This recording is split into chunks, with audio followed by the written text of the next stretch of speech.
Namaste and a hearty welcome to Soft Talk. In this episode of the program, also, I'll be talking about the coronavirus pandemic that is raging in Nepal. So, let me start the show. The government of Nepal has announced yet another round of lockdown.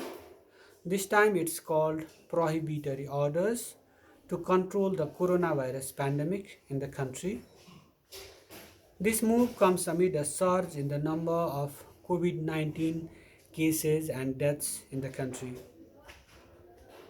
The prohibitory orders should offer us some solace as the government finally appears to be doing something.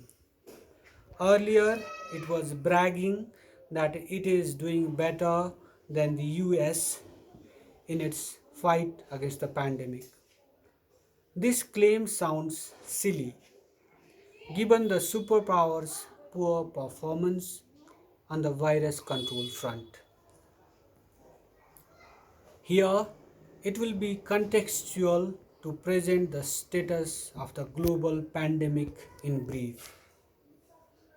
As of early August 22, the number of PCR tests conducted in Nepal stands at 5,79,819, number of RDT tests at 3,12,402, PCR negative cases at 5,49,416, PCR positive cases at 30,483. Altogether, 12,234 people are in quarantines and 12,132 are in isolation.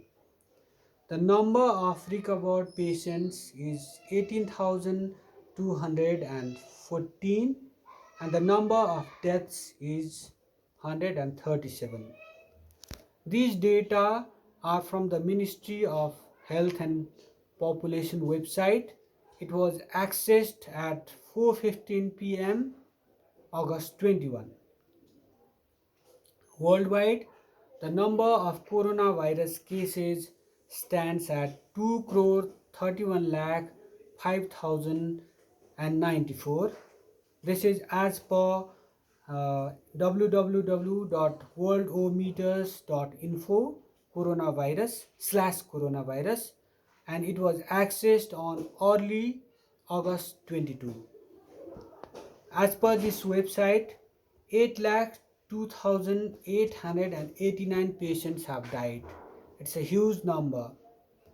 1 crore 57 lakh 852 people have recovered, while there are 66 lakh 1,353 active cases worldwide. Of these active cases, 65 lakh 39,579 cases, that is 99%, are in mild condition, whereas 61,836, that is 1% of the active cases, are in serious or critical condition. The number of closed cases stands at 1 crore 65 lakh 3,741 with 1 crore 57 lakh 852 cases, that's 95%, either recovered or discharged.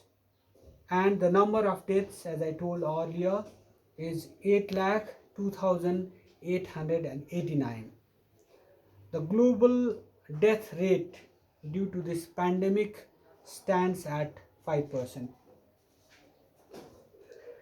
Rather than worldwide data, numbers from our immediate neighborhood are far more important for us in view of the fact that our 1850-kilometer border with India is open on our side, exposing us to all sorts of risks, including demographic and cartographic aggression. At this juncture, we can take solace in the fact that the border with our northern neighbor Nepal-China is relatively impregnable due to the presence of high mountains and a rugged terrain, shielding a country with very weak institutional capacity not only from the neighbor's prosperity but also from occasional troubles. In troubling times like these, one cannot stop wonder if most of our troubles would have vanished if we had similar borders in the south, west, and the east, uh, which straddle. Nepal is straddled by India on all sides except the north. As of 8:15 p.m. August 21, India's total case tally per mygov.in/COVID-19 stands at 29 lakh 5,823, up 68,898 from the earlier update. Active cases stand at 6 lakh 92,028, up 5,633. It's a 24%, around 24% surge. The number of discharged cases stands at 21 lakh 58,946. That's up 62,282, and the number of deaths stands at 54,849. It's a huge number. It's around 55,000, up 983 from the earlier update. At 1.89%, India's coronavirus death rate is quite low against the global average of 5%. But these numbers should offer Nepal no respite as viruses mutate often, turning either benign or stubborn. Almost unrestricted movement of people from across the open border into Nepal, uh, from India into Nepal. India, which is home to around 1.5 billion people, is one of the main reasons behind a rapid spread of the virus in places close to the border like Birganj.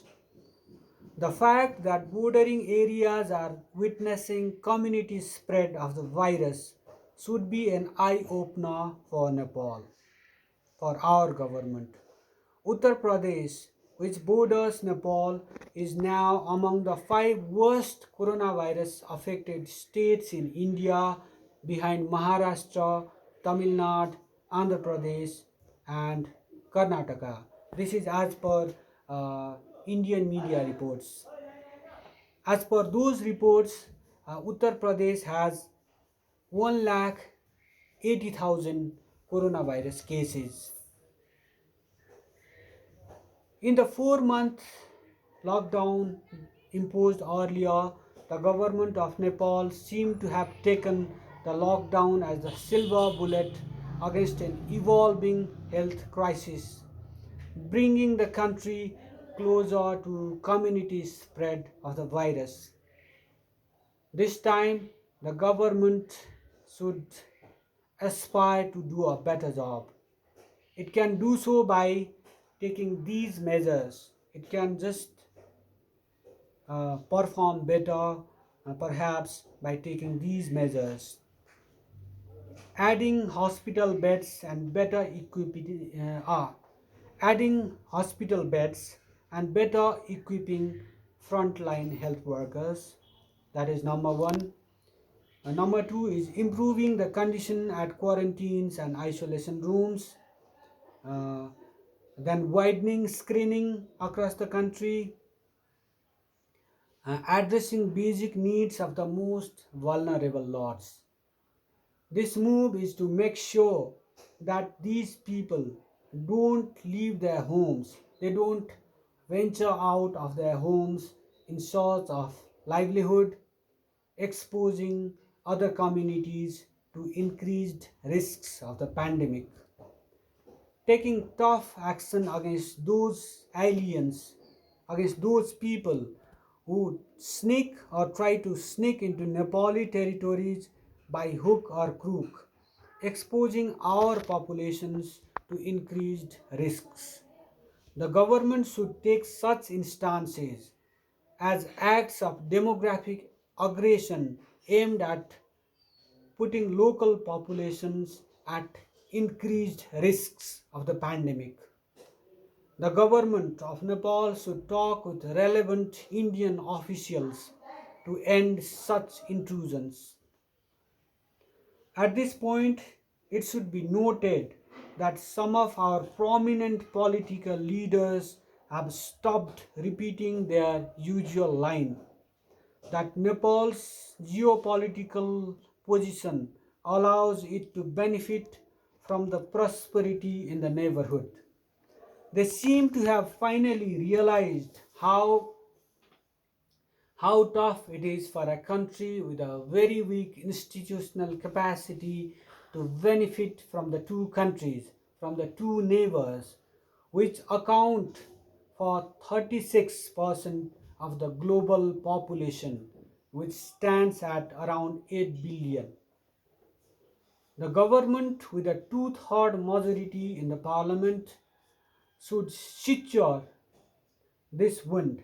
It should stitch this festering wound before it festers any further. It should start fencing the open border by initiating sustained efforts aimed at ending demographic and cartographic aggression. The government should keep in mind that building cross-border waterways and railway links will be akin to inviting multiple disasters to a country that is already grappling with natural disasters like floods and landslides, as well as occasional outbursts of global pandemics. On this note, I wrap up this edition of Soft Talk. Please comment on my presentation, give your suggestions, uh, subscribe to my channel.